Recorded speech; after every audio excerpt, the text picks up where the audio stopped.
Hola, ¿estás preocupado por tu hijo o tu hija porque no quiere, porque acaba de entrar al colegio quizá y te das cuenta que no le cuesta mucho poder llevarlo al colegio y en las mañanas es una lucha constante que te deja exhausta?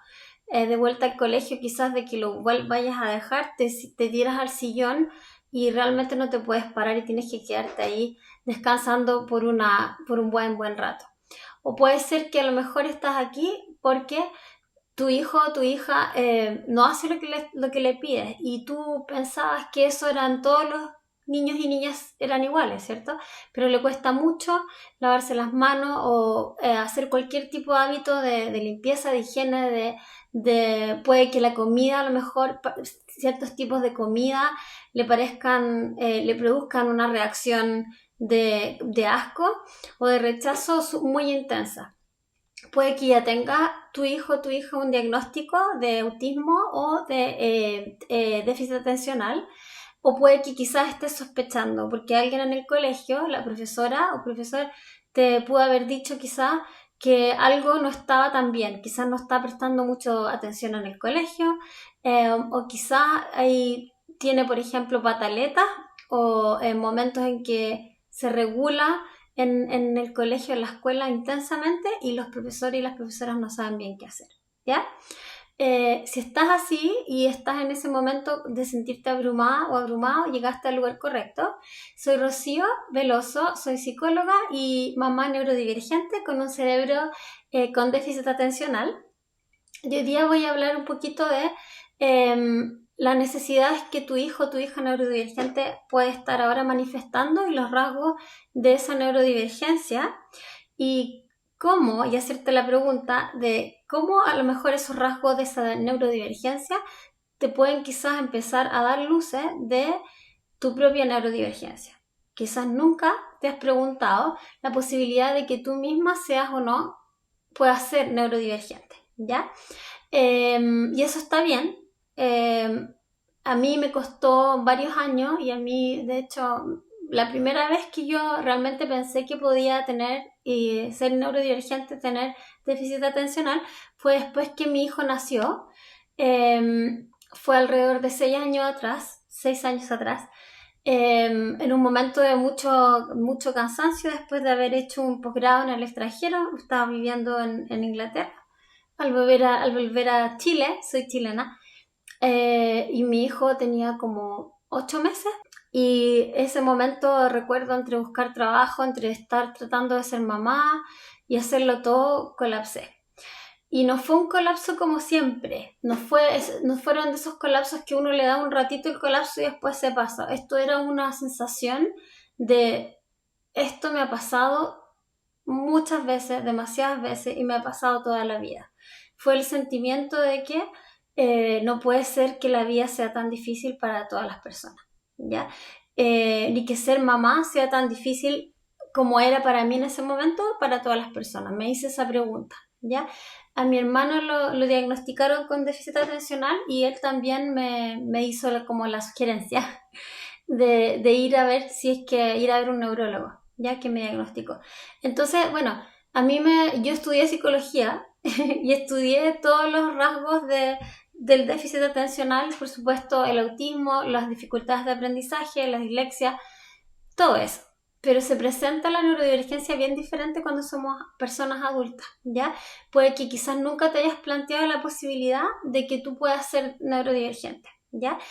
¿Y por qué te hago la invitación de que te lo plantees? Porque mientras más, si es que eres neurodivergente, como tu hija o tu hijo, mientras más puedas aprender a ir balanceando y comprendiendo tus necesidades y tus rasgos neurodivergentes, comprender tus necesidades sensoriales, emocionales, ¿ya? Y de regulación física, más fácil te va a ser aprender a apoyar a tu hijo o a tu hija en que puedan irse autorregulando a través del tiempo y establecer una relación de apoyo contigo, ¿ya? Entonces, mientras más te entiendas a ti, más puedes entenderla a ella o a él, ¿sí? A tu hija. En mi caso, me tomó un tiempo aprender y como procesar esto, ¿ya? Así que te quiero invitar a que primero felicitarte por la valentía, si es que ya sigues viendo este video y no lo paraste. Porque ya el hecho de que te puedas abrir a la posibilidad de hacerte esta pregunta de si eres o no neurodivergente, ya, o que quizás pudiera ser, representa una posibilidad que a veces no es fácil de aceptar ni de sostener, ¿ya? Puede que esto te da un poquito de susto, ¿ya? Cuando me diagnosticaron con déficit atencional, fue como una sensación bien ambivalente. Por una parte sentí como un alivio profundo, porque yo siempre pensé toda mi vida que había algo mal en mí, o sea, que había algo en mí estaba mal, porque a pesar de todos los esfuerzos que yo hacía para concentrarme, para hacer lo mejor posible, igual las cosas me fallaban permanentemente, igual no era capaz de llegar a los lugares a tiempo, puntual, igual no era capaz de entregar mis trabajos también puntualmente cuando se esperaba que lo hiciera.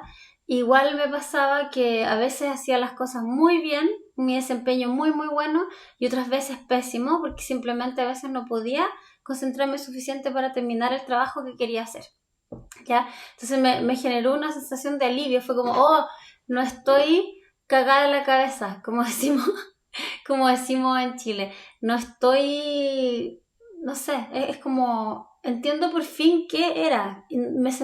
Por mucho tiempo me sentí culpable, culpable porque, culpable porque a pesar de todos los esfuerzos que hacía, sentía que estaba permanentemente decepcionando a las personas de mi vida, en el fondo a mi familia, a mis seres queridos.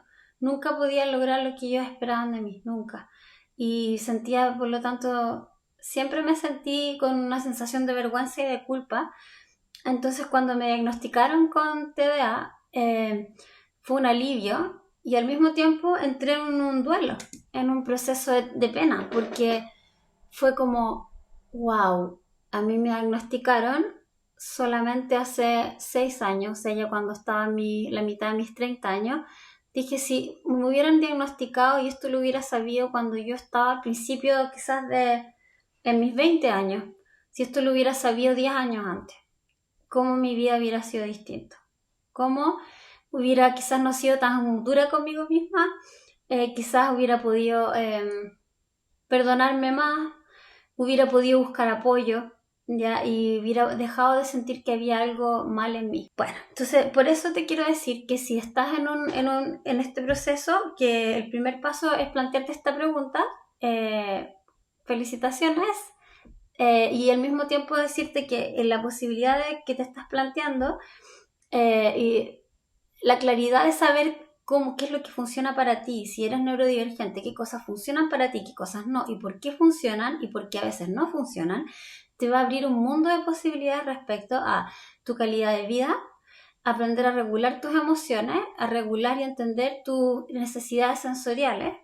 entender por qué a veces te puede costar hacer algo, por ejemplo, empezar a hacer algo y luego terminarlo y moverte de una actividad hacia la otra, ¿ya? Como que la sensación que a veces da siendo neurodivergente es que las cosas es muy pesado, la vida se hace muy pesada, ¿ya? El propósito de este video no es que tú llegues aquí a un diagnóstico, ¿ya? Porque un diagnóstico lo tiene que hacer un profesional de la salud mental calificado, ¿ya? En este tipo de evaluación. Pero el tema acá tampoco es que tú necesitas un diagnóstico para poder entender tu neurodivergencia, ¿ya? Ni la de tus hijos. Los diagnósticos tienen un propósito, y podemos hablar en otro video de lo positivo y como los pros y contras de tener un diagnóstico, ¿ya? Y no voy a entrar en eso ahora, pero lo que sí te puedo decir es que el tener claridad sobre cómo funciona tu cerebro, por qué ciertas cosas a pesar de tus esfuerzos no te resultan, te vas a traer muchísimo alivio y te va a abrir la posibilidad de ir encontrando estrategias que sí funcionan para ti. Y esas estrategias te van a ir ayudando a ti y van a permitirte ir ayudando y apoyar más a tus hijos neurodivergentes, ¿ya? Entonces ahora, sin ir más, por darme más vueltas, Te quiero compartir entonces, espérame, aquí tengo unas notas, aquí tengo mi, ay no sé si se ve, no se ve, tengo, esa es mi letra, ya, mi garabato. Bueno, obviamente sí, nunca tuve buena letra y, y eso también es como una cualidad como de ser neurodivergente, es tener mala letra, así que bueno, ahí tú me dices si tienes o no el mismo problema. Pero aquí voy a entrar entonces a contarte 5 claves o 5 como pistas que te puedan dar cuenta de que te pueden abrir, son pistas que pueden significar que eres neurodivergente, ¿ya? Neurodivergente y la neurodivergencia se entiende que son el manual de psicología, el manual diagnóstico eh, de problemas de salud mental, ¿ya? Que las herramientas que se utilizan, hay un par de manuales que son grandes, pero no vamos a entrar en eso. Lo que importa es que la neurodivergencia se considera un trastorno del neurodesarrollo, ¿ya? Trastorno, a mí no me gusta la palabra trastorno porque es desde como la comprensión médica, el modelo médico, que se entiende que son trastornos, ¿ya? Pero desde este modelo médico hay otros modelos que vamos a ir revisando juntos en otros videos. Voy a ir hablando de otros modelos que son más positivos para entender la neurodivergencia como el enfoque de la inclusión, ¿ya? Pero desde el modelo médico se entiende que son trastornos del neurodesarrollo, comprende el déficit atencional, el autismo, las dificultades de aprendizaje, la dislexia, y etcétera. ¿Ya? Entonces pueden ser distintas maneras en que esta neurodivergencia se manifiesta. Para mí, la neurodivergencia tiene que ver con que el cerebro de una persona, con o sin diagnóstico en el fondo, es un cerebro que es más sensible a los estímulos del medio ambiente, ¿ya? A los estímulos lo que está ocurriendo afuera, en el fondo, en el mundo, a las claves que existen en el mundo, que es un cerebro que al ser más sensible tiende más a desregularse y en el fondo a no poder en ciertos momentos responder a lo que pasa en el entorno. Se me fue a dormir el computador, esperen un segundo.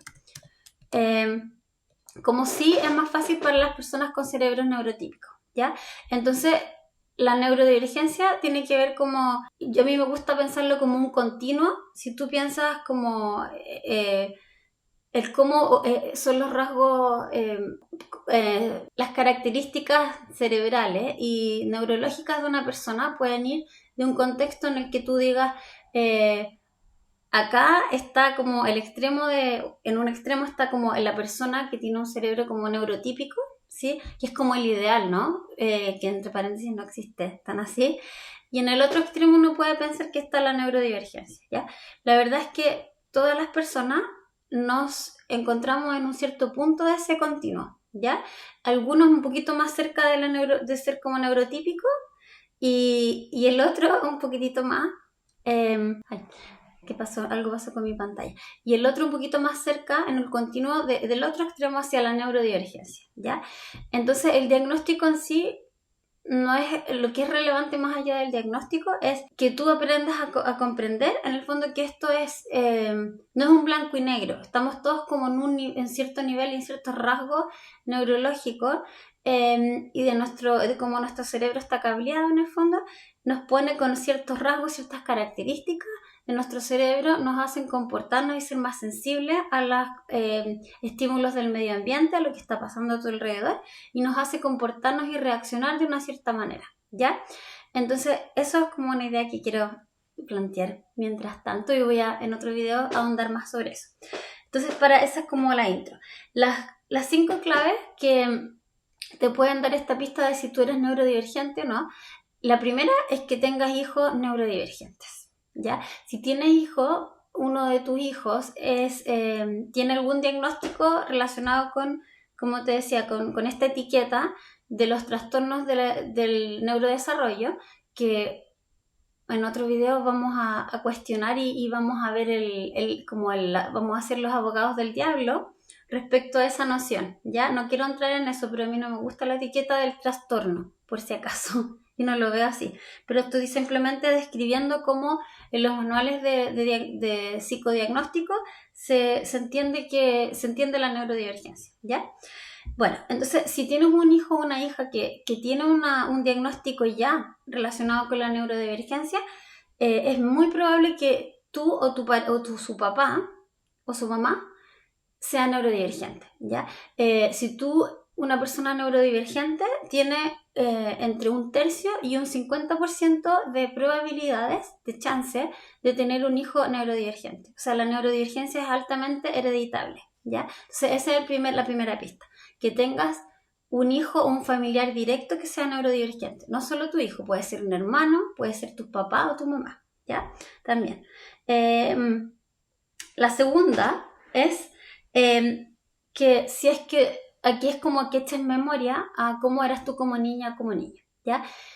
Si te pasó que te han contado, quizás tú puedes haber contado tu mamá o tu papá, historias de que a lo mejor empezaste, por ejemplo, a comer comida sólida cuando eras un bebé, un poquito más tarde que el resto de los niños, ¿ya? O quizás empezaste como a gatear y empezar a caminar un poquito más tarde que lo que se esperaba para tu edad, ¿ya? Quizás empezaste a hablar un poquito después, quizás después de los 2 años, por ejemplo, ¿ya? O el alcanzar el control de esfínter también después de lo que se espera para la edad, ¿ya? Cuando hay como retraso como la adquisición de algunas, perdón, es que yo vivo entre paréntesis en Inglaterra y hay varias cosas que las he aprendido en inglés, entonces a veces tengo que pensar cómo las digo en inglés para decirlas en español, y así que discúlpame por darme un segundo, pero es hitos del desarrollo, ya. Es que si hay ciertos momentos clave del desarrollo que se espera que la mayoría de los niños los alcancen a una cierta edad más o menos, que quizás tú lo lograste un poquito después. Por ejemplo, el control de esfínter y que tú pudieras tener autonomía para ir al baño solito o sola, ¿sí? Si tu mamá o tu papá te ha dicho eso, que si eras tú, o que quizá eso, básicamente que estos hitos del desarrollo fueron un poquito más tarde, también es una pista bastante fuerte de que puede ser neurodivergente, porque los cerebros de las personas neurodivergentes tienden a madurar un poquitito más lento que las personas neurotípicas, en el fondo. Son cerebros que hay como un retraso de hasta 3 años, y puede ser más incluso, en como el estadio del desarrollo versus la edad de una persona que es neurodivergente, ¿ya? Entonces, la neurodivergencia y el alcanzar esos hitos, esos momentos clave del desarrollo, como que se espera que los logremos, ¿cierto? Que sea después en sí no es un problema. A veces la sociedad nos dicen, hoy está atrasado, es como lento, o es inmaduro, ¿viste? Te han dicho eso como es inmaduro para su edad. Esos conceptos no son muy favorables para que en realidad entendamos la neurodivergencia como en todas sus dimensiones. Es simplemente que el desarrollo de ciertas personas no ocurre todo el desarrollo de la misma manera. Todos crecemos, evolucionamos, maduramos de una manera un poquito diferente, ¿ya? Pero sí hay una tendencia que los niños que son neurodivergentes tienden a tener un poquitito de alcanzar estos hitos del desarrollo, estos momentos clave, un poquitito después que la mayoría, en el fondo, eso quiere decir. La tercera pista que te puede haber pasado, y que esta me pasaba a mí, es que quizás, si te acuerdas cómo tú eras de niña o de niño en el colegio, por ejemplo, que quizás hayas tenido dificultad para establecer amistades, para ser amigos, amigas y entender a tus pares, ¿ya? Puede que es como que cuando tú eras niño o niña hayas sentido que tus compañeros de curso y la gente de tu colegio hablaban como chino mandarín, como que tú no le hayas entendido nada de lo que en realidad querían decir, ¿ya? Por ejemplo, a mí me pasaba que yo, producto justamente de esta, yo creo, finalmente de esta relativa como estar en un momento del desarrollo distinto que mis compañeros, yo era un poquitito más inocente, entonces cuando, por ejemplo, ellos hacían como chistes o con una cierta intención que no era tan clara, yo nunca lo entendía. Yo era como yo quería ser amiga de todo el mundo, entendía las cosas como literalmente, no entendía mucho como el doble sentido de las cosas y de los chistes. Entonces no entendía las claves sociales de la interacción con mis compañeros y compañeras. Entonces me costó mucho hacer amigos porque me hicieron bullying durante toda mi escuela primaria. Me sentí que no podía tener amigos, aunque yo quería mucho tener amigos. Pero no lograba establecer ese vínculo con los niños de mi edad, porque ellos me veían, era como que yo no encajaba nomás. Eso, entonces te puede haber pasado a ti algo equivalente, algo parecido, que en el fondo tú hayas sentido que realmente no los entendía o que ellos te hayas sentido rechazado o rechazada al querer interactuar y establecer vínculo con ellos, ¿ya?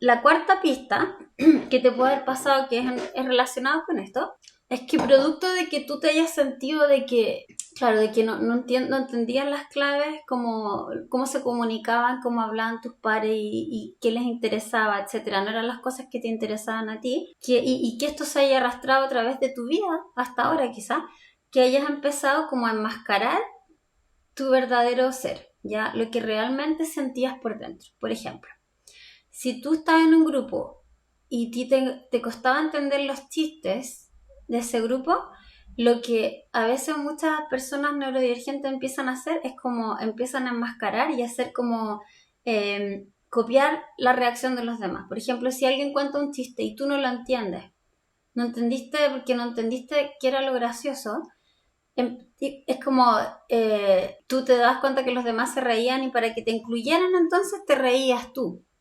Empezabas a copiar la conducta de reírse, pero a ti no te parecía chistoso.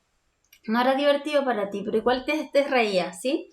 Yo me acuerdo patente que cuando entré a la escuela secundaria, como me hicieron bullying durante toda la escuela primaria, yo tomé una decisión y me di cuenta que no podía seguir siendo igual como había sido antes porque no quería que me siguieran haciendo bullying. Entonces, para evitar que siguieran haciendo bullying, conscientemente empecé a copiar el comportamiento de mis compañeras para que me aceptaran. Y eso no era yo, no eran reacciones auténticas mías, sino que era copiar lo que mis compañeras hacían. Y me resultó, ¿ya? Y esto es común para personas neurodivergentes, autistas, con déficit atencional y con otros rasgos neurodivergentes, ¿ya? Entonces quizás si te ha pasado eso y si quizás sientes que toda tu vida has estado haciendo enmascarar, como esconder quién eres realmente y cómo realmente te sientes y cómo realmente reaccionas, eso también es una pista importante, ya la cuarta pista. La otra cosa que te pudo haber pasado, que es la quinta pista, es que quizás cuando tú estabas creciendo, en el colegio sobre todo, si eras un niño, en este caso especialmente si eras como en el déficit atencional se ve así, ¿ya? Que haya sido visto como el problemático, el niño como que hace problema, el rebelde, ¿sí? El niño como que los profesores mandando a llamar a tus papás, oye, es que este niño siempre es un problema y que es que agresivo y que es aquí, que no se comporta en la clase, que se para todo el día. Y quizás también hayas tenido como maneras de ser que para el resto les parecían quizás como agresivas, por ejemplo, que en algún minuto cosas te hayan hecho sentir demasiado ansioso y hayas perdido la capacidad de regularte emocionalmente y hayas hecho, por ejemplo, una explosión de rabia, de ira en el medio de una clase o una situación así como abrupta, ¿ya? Eso a las otras personas les puede haber generado una reacción intensa y te pueden haber dicho cosas negativas, ¿ya? Especialmente siendo niño hombre. Estas cosas están también bien influidas por el género, así que hay harto de estigma en cómo las personas y los niños y las niñas neurodivergentes son percibidos a veces sobre todo por la escuela, ¿ya? Por como todos los entornos educativos y a veces no son los más favorables para que los niños puedan ser aceptados. Por eso es importante que vayamos empezando a conversar estos temas para que tú puedas ayudar de la mejor manera posible a tu hija o hijo, ¿ya? Y si eras niña, si tú eres mujer y eras niña, entonces a las niñas, por ejemplo, con déficit atencional, se las cataloga muchas veces se da que el déficit atencional en niñas se da sin hiperactividad, ¿ya? Se da como déficit atencional en la presentación que es con desatención, ¿sí? Entonces, sin hiperactividad y sin impulsividad. Entonces, las niñas que tienen déficit atencional pasan como desapercibidas. Lo único que ven es que están simplemente sentadas en la sala, no están revoloteando ni saltando, qué sé yo, y están como distraídas. Entonces, lo que muchas veces las profesores y profesoras interpretan es que las niñas no son, puede que te hayan dicho que tú eras flojo o floja, y esto se da en general, hay una tendencia hacia que se presente más estas como presentaciones del déficit atencional, en este caso, en niñas, pero puede que a lo mejor también se da en niños, ¿ya? Puede que a lo mejor tú siendo niño hayas tenido una presentación así, que es como más la desatenta que la versión hiperactiva e impulsiva, que es la que yo tengo. Que yo tengo la versión combinada, tengo las dos. Pero se interpretan esa manera de ser, que es como simplemente de estar distraído, como que el niño o la niña es floja o que a veces no es tan inteligente. Y te pueden haber dicho cosas súper, súper hirientes y súper tristes. Y si es así, lo siento en el corazón y te mando un abrazo, ya porque ningún niño merece que lo traten mal. Pero que no eras tan inteligente, que a lo mejor no eras bueno para la cosa académica, etc. ¿Ya? Hay varios estigmas que se producen a partir de esto, ¿ya? Y eso, entonces te quiero invitar que si quieres reflexiona, date un tiempo para pensar en estas 5 pistas. Si tú sientes que esto resuena con experiencias que tú hayas tenido, es positivo, ¿ya? Porque quiere decir que tienes como una parte más del puzzle claro respecto a tu propia neurodivergencia, y esto te va a ayudar a entender mucho mejor cómo apoyar a tu hijo o tu hija en su neurodivergencia y en sus necesidades neurodivergentes, ¿ya? En un próximo video voy a irte hablando un poquito cuáles son esas necesidades, ¿ya? ¿Cuáles son y qué son las necesidades sensoriales? ¿Qué son las necesidades emocionales y de regulación emocional? Necesidades que tenemos físicas también de regulación física y qué rol juegan las funciones ejecutivas del cerebro en nuestra capacidad de mantener un nivel como de balance y de estar en una disposición que podemos responder a lo que pasa alrededor nuestro, ¿ya? De una manera que es positiva. Y vamos a irlo viendo en otros videos, ¿ya? Si te gustó este video, bueno, por favor ponle like, porque eso me ayuda y me motiva a hacer más contenido así como este. Me puedes dejar un comentario y también suscribirte a este canal si quieres ver el siguiente video que voy a estar posteando, subiendo una vez a la semana. Así que eso, te mando un abrazo y gracias, nos vemos. Hasta la próxima, chao.